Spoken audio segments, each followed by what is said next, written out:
back to another video, and today we're talking about what's the best car to buy for the suburbs.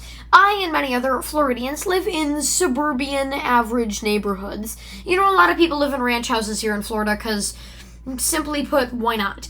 And a lot of these houses just have, small driveways, small garages, if they even do have a garage. And people are just wondering, I do so many weird situations. If you have 24 cats and 10 dogs, what vehicle should you buy? Well, you should buy a Ford Transit. No, I do a lot of those, right? So I'm just going to do what's probably the most common situation in all time, which is just suburban neighborhood. You live in one of these, exactly what should you drive, right? What are my car recommendations? Well, the first one is something like the Nissan Leaf. Now, like I said, if all you need to do is, go to Heinen's or go to CVS to pick up some cold medication for your dog or something, this car will be great. Little EVs like this is where they really succeed. Tesla, I think they're trying to do something with an EV that they're not really great at. I think this is really where EVs belong, right? In this small town commuter thing. Now, I get that they've evolved a lot since then, and they probably deserve a better fate than that, but still, I think that this is really where they thrive. And the Nissan Leaf is probably the best one at doing that. It's commercial, which means you're going to be able to find ports for it for years. You have amazing storage in the back, and, the interior isn't too weird and annoying. Like, I would say the Prius interior is weirder than this one. Very nice car, very easy to drive. When you get home, just plug it in. You can have another gas car if you need one, but if you're just living in small suburbia, that doesn't matter. If you need to take road trips, if someone else is going on you with the road trip, which I highly, say there will be, just take their car, right?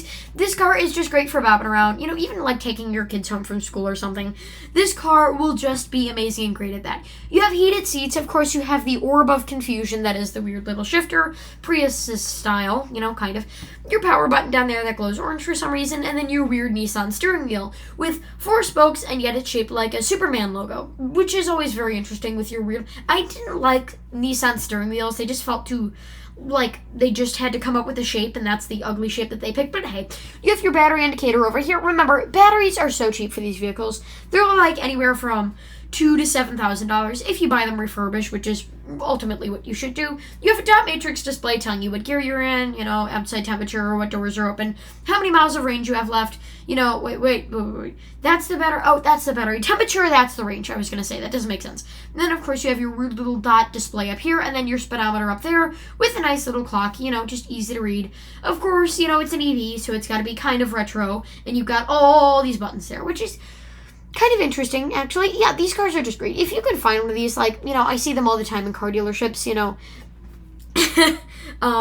Bob, what was it? What is regular car reviews?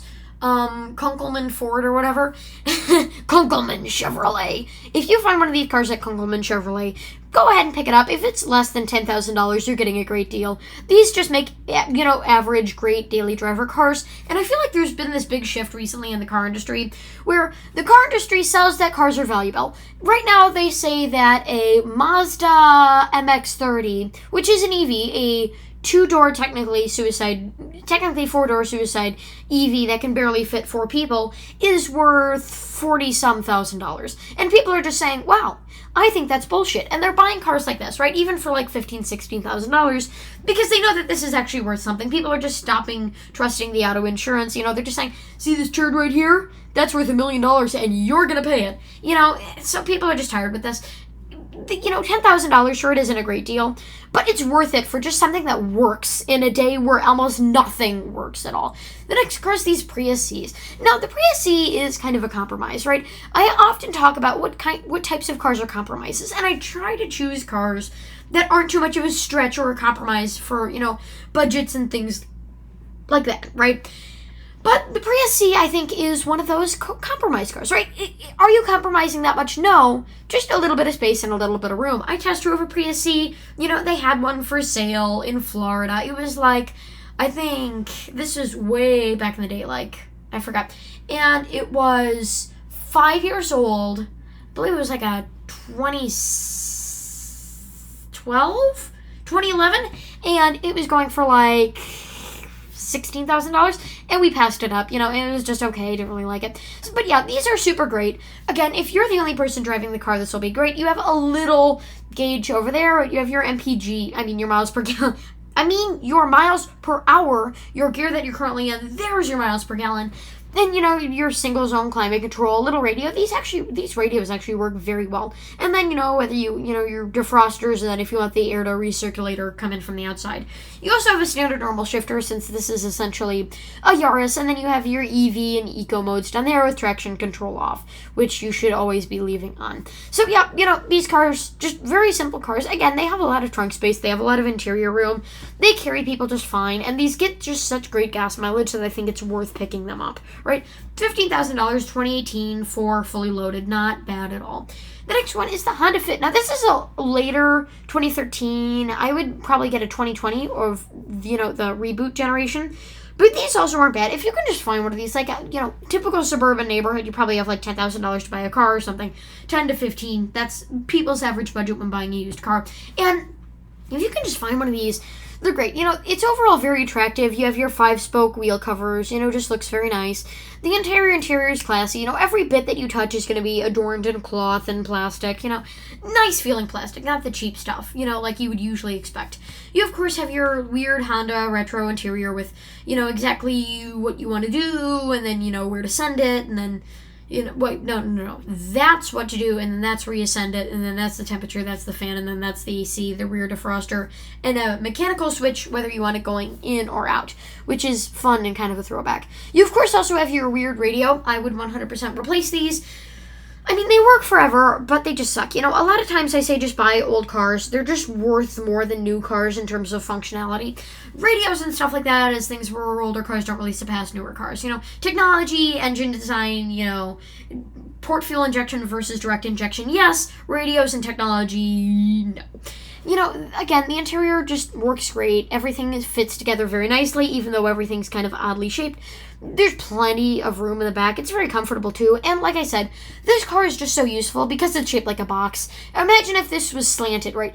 If this was like the Nissan Leaf, where the entire back of the car is this weird, like, badonk. Like, I like how Mazda and modern cars are doing it, where they slope down and then do that. This just looks kind of like... At the last minute, they're like, oh, wait, we don't have the production budget to do all that. Let's just cut a chunk out of it. Yeah, sure. And it looks kind of like a weird, like, sedan thing. This is just so useful. It's just a square, and you can fit square things in squares, which is why this car will always be efficient. You also have your cup holder right near your vent, which, I mean, it sounds nice to be like, oh, I can just put the AC on when my drink is cold and the heat on when my drink is warm, which I guess kind of works, because if it's cold out, you're probably going to get a warm drink and warm your car. But in practice, it's kind of weird. Yeah, if you can just find one of these for sale, like Kunkelman Chevrolet, you'll be fine. My personal favorite on this list, right, Nissan Leaf, Honda Fit, all those, is the Subaru Crosstrek. I actually severely looked into these. When I ended up buying my first car, which was a 2009 Prius, I just wanted something that works. I was getting more into cars and understood how shit modern cars were. I was actually looking at one of these. This was the other contender. I ended up buying the Prius over it, gas mileage, cool stuff. I've always loved the Prius, since it came out, right? But yeah, a very nice, very just overall cool car. The interior on these have always been great and very well put together. You have a screen, single zone climate control, that great Subaru steering wheel that's always very nice.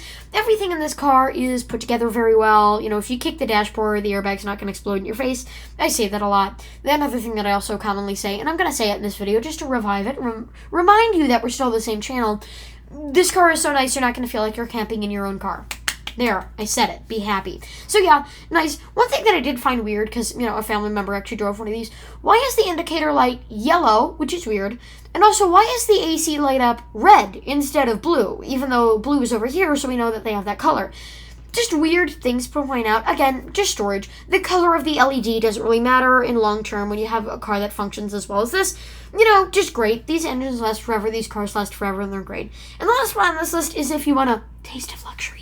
And these cars are just amazing. They work great. They last great. You see them in driveways here in Florida all the time. Older couples, right? They've heard of Lexus in the 1990s when it was coming up. They're looking for a new Lexus, and they go, "Oh, we want to be modern.